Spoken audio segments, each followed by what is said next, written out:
আজ আমি ইনফ্রারেড থার্মোমিটারের ডিসপ্লের যে অপশনগুলো আছে এই অপশনের পরিচয়গুলো দেব এবং এগুলো কি কাজ করে সেইটা বিস্তারিত বলার চেষ্টা করব। এটা স্ক্রিন, এই স্ক্রিনের তাপমাত্রা আমরা যদি কোনো অবজেক্ট কিংবা মানুষের তাপমাত্রা মাপি সেই তাপমাত্রাটা এখানে ওঠে। আর এই স্ক্রিনের লাইট অন অফের জন্য একটা অপশন আছে, এই বাটন, এই বাটনটাতে চাপ দিলে যদি ডাবল প্রেস করা যায় তাহলে লাইটটা অফ হয়ে যায়, আবার ডাবল প্রেস করলে লাইটটা অন হয়।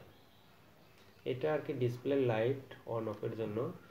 আর আমরা কোনো অবজেক্ট কিংবা মানুষের যদি তাপমাত্রা সেন্টিগ্রেডে দেখতে চাই তাহলে সেন্টিগ্রেডের বাটনে চাপ দিতে হবে, আর যদি ফারেনহাইটে দেখতে চাই ফারেনহাইটের বাটনে চাপ দিতে হবে। আর একটা আছে এম বাটন, এম বাটনটা দিয়ে আসলে আমরা কার তাপমাত্রা নির্ণয় করতে চাই। যদি মানুষের তাপমাত্রা নির্ণয় করতে চাই তাহলে এম বাটনে মানুষের তাপমাত্রাটা মূলত স্ক্রিনে সবসময় থাকেই।